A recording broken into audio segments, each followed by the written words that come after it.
If I asked you, true or false, the best way to lower your lifetime taxes is to owe the least amount each year one by one, how would you answer? And how often do you think about the magnitude of taxes you're going to pay during your lifetime? My hope is that this topic gets you to expand your thinking on the scope and impact of tax planning. And by the end of this video, you should have a better understanding of what tax planning is and some of the ways that it's utilized. We'll also take a look at a real example of how tax planning can impact a couple in early retirement. Hi everybody, I'm Curtis Crossland of Subtle Crossland Wealth Advisors, and I help people build more tax-focused and efficient retirements. So let's get into it. So what is tax planning? Ultimately, tax planning is an effort to optimize your financial situation and an approach that seeks to minimize lifetime tax drag. Why does this matter? Well, the less you pay in tax, the more you get to keep. This means more for your needs and wants, and can even affect things further away like your golden years and inheritances. And if we really want to get existential, it can also have a material effect on the life cycle and longevity of the money itself. But tax planning is not always a walk in the park. The current Internal Revenue Code is a beast and can change over time. But that doesn't mean we can't gain and use knowledge of it to arrive at our most efficient tax bill. And while concerns about messing with your taxes are very real, even the Taxpayer Bill of Rights includes this: the right to pay no more than the correct amount of tax.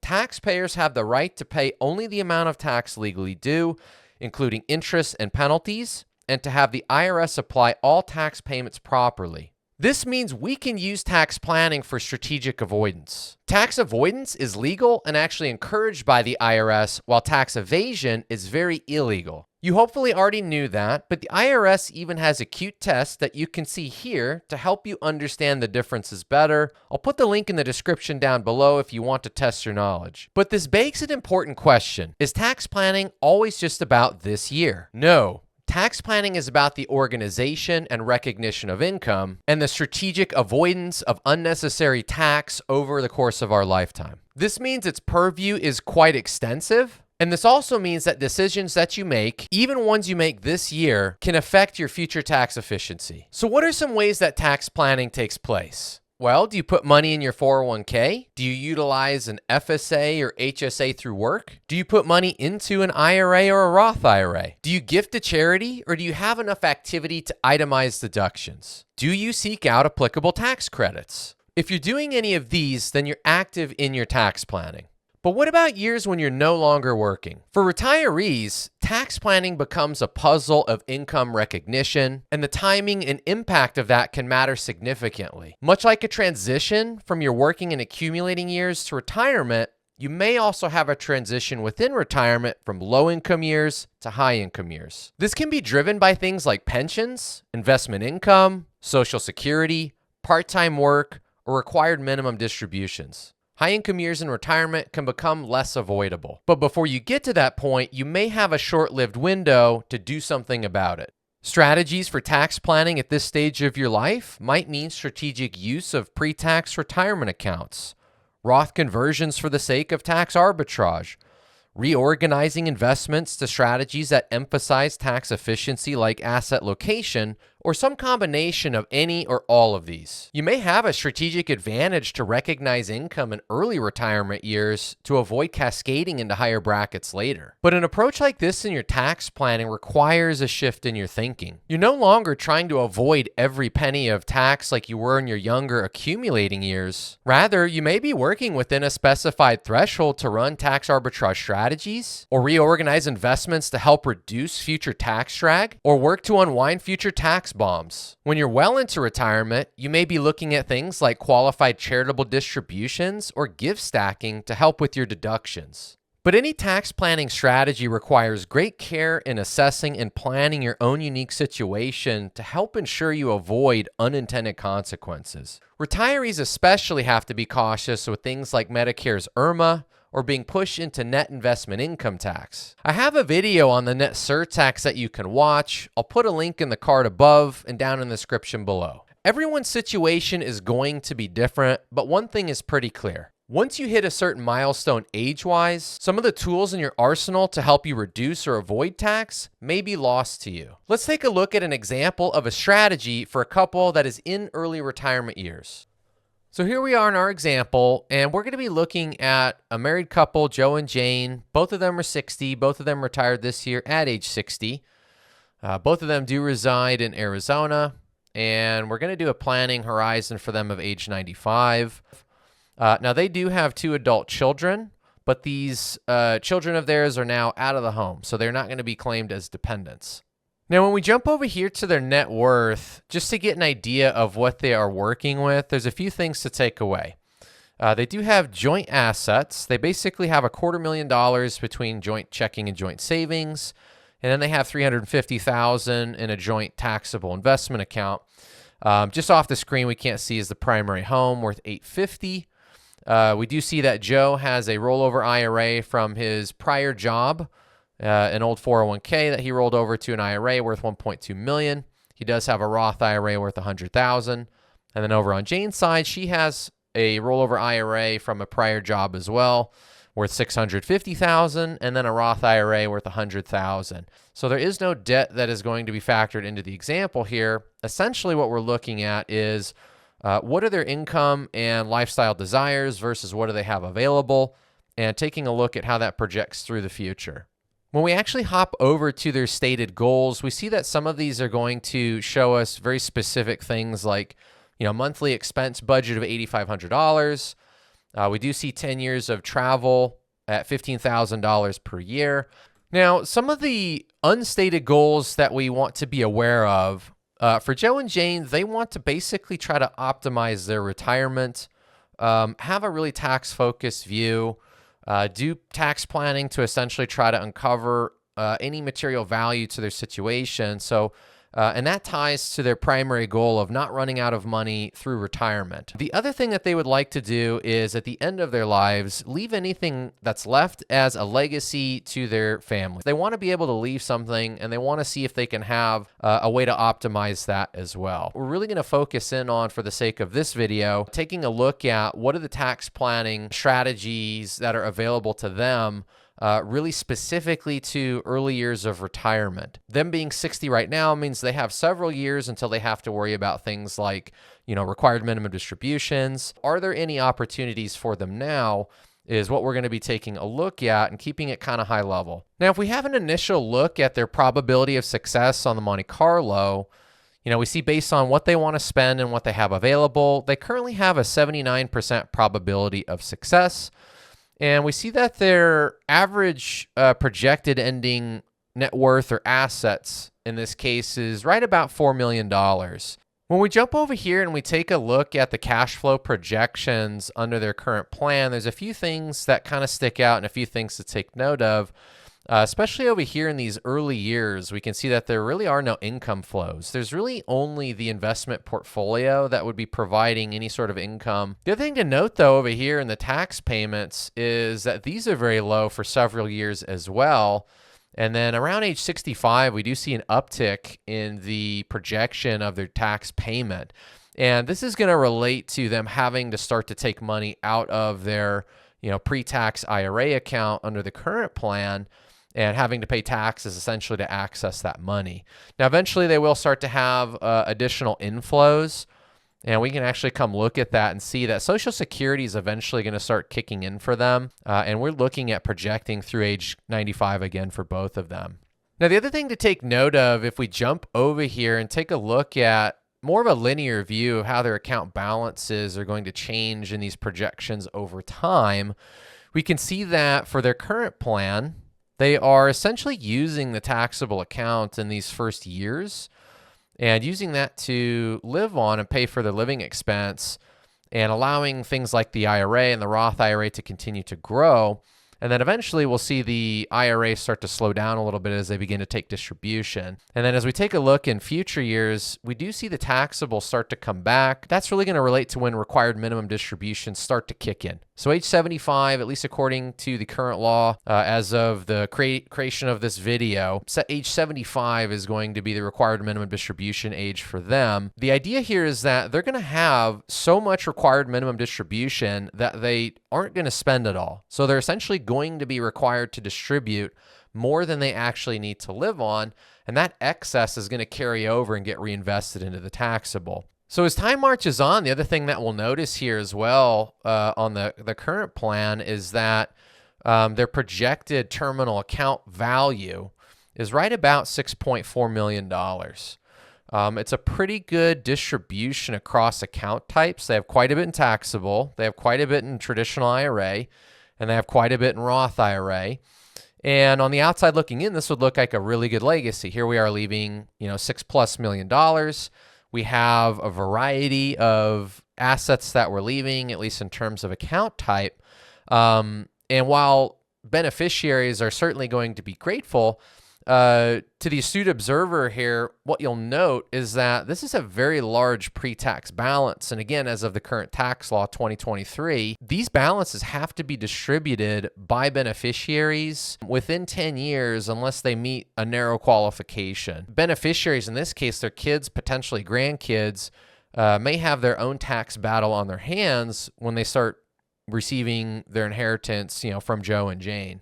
Now, here we are back in the cash flows, because this is where we're really going to start to see where they're at in their life at their age right now. Do they have any strategies available to them that could maybe change the shape or scope of their tax liability as time goes on? So what we're going to look at very specifically in this particular circumstance, we're going to total up the column here. And so when we look at this, tax payment under the current plan, we see that they have a projected tax payment of just over $1.7 million. What we can consider, especially in these early years, is what if we strategically use some of these income brackets and try to reduce the balance of those pre-tax accounts before the balance amounts get really out of hand. So at least on their current plan, what we can see right now, if they do or change nothing, is a situation where over time we can see that their taxable income just continues to escalate. So Joe and Jane had the idea of using their early retirement years, really using those early retirement years and their available bracket space to look at conversion before they get too deep into those required minimum distribution years. So there is a little bit of an element of, the time that they're able to use to get this done in those early years. If they wait till 75, any conversion that you do into a Roth IRA during required minimum distribution years is on top of any required minimum that you are required to take out. So hopping back to our retirement analysis and breakdown, what we're going to do is we're going to look at a distribution strategy, or basically a conversion strategy that is trying to take assets from the pre-tax IRA and get that converted over to the Roth IRA, and doing that up to the top of their 22% and 25% marginal bracket threshold. Knowing that they want to try to force higher income, the other thing that Joe and Jane had the bright idea to do was essentially to try to optimize when they would take their Social Security. So the idea being, let's use this gap in years that we have right now, age 60, because they want to use as many years as they can to get as much conversion done as possible. So these are really the only two things that we're going to change in their situation. And when we take a look at what occurs, so the probability of success on the Monte Carlo actually increases 6% for them. The other thing that happens here is they do actually end up having an increase in their average projected terminal account value according to the Monte Carlo. These two tax planning opportunities, specifically looking at Roth conversions to an income bracket, and then using or looking at an optimal Social Security strategy for them, is having a material improvement on their projections. Now, additionally, when we hop back over here to their cash flow breakdown on the current plan, you remember that $1.7 million projected lifetime tax payment for them. Let's see what happens when we change this to the proposed plan, which would include looking at that Roth conversion and optimization of their Social Security. So if we run the same look at the totaling of their tax payments, we see that this is a pretty substantial difference on the proposed plan that includes the Roth conversion. This is about $1 million. I think we were looking at 1.7 plus on the current plan. Yeah, 1.7 on the current plan. And then on the proposed plan, we're looking at a much reduced tax figure for them at about $1 million in projected savings. You can see that through the federal and the state numbers as well. So we've jumped back over here to the current plan, or the base plan, which said do nothing, live your life and live off of what you've earned. Well, what happens when we take a look at the proposed plan and the breakdown of assets according to these? Well, this is a pretty stark difference here. We've essentially cannibalized the taxable account. We have lowered the traditional IRA effectively to zero. So we've eliminated any pre-tax balance, and we actually did that surprisingly before age 75 here, or when required minimum distributions would kick in according to current law. And you'll notice, though, that they have a tremendous amount of value in their Roth IRA account. And then as time marches on, we see that the projected terminal value on the cash flow basis is virtually the same as it was looking at the baseline plan or no conversion. But let's take a look at this from a slightly different vantage point. Even though both plans are showing us, at least according to the cash flow, really even the Monte Carlo, a very similar terminal balance, the composition of that is important, especially if you have a goal in mind of legacy. We talked earlier in the video about the potential for tax planning to affect the life cycle of your money, and this really is one of those. So think about it in this context. With the plan to look at conversion, the plan to look at getting money from pre-tax to Roth IRA, what we've effectively done at the end of their lifetimes is provided all of this money on a tax-free basis to their beneficiaries. Now, if at this time the money is only going to their two kids, each of them is going to effectively inherit quite a bit of Roth IRA assets. And that, again, according to the current laws in 2023, they'll have 10 years to distribute that money, and they may be able to let that money grow for an additional 10 years before distributing the entire thing tax-free. And so imagine what this can do for their kids, and then if they have grandkids, what that can do. If we look back at the other plan, anybody inheriting any money, I think, should hopefully be grateful. But if you inherit a large pre-tax balance, that added income that you would have to experience from doing distributions, from those accounts, there could be tremendous tax ramifications from that.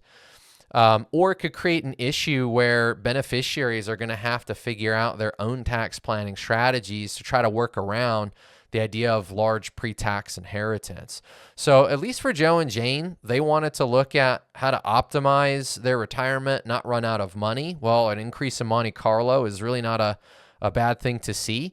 They wanted to make sure they didn't run out of money. And obviously nothing is guaranteed to anybody but death and taxes. So while we can't guarantee that, the projections do look favorable. And the other thing that they really wanted was to be able to provide legacy to their heirs in a way that would be optimal for them. So looking at a conversion strategy makes sense initially. There's a lot more that they'll need to consider, but this is a type of thing that really needs to be carefully assessed and addressed to understand if there are any material opportunities.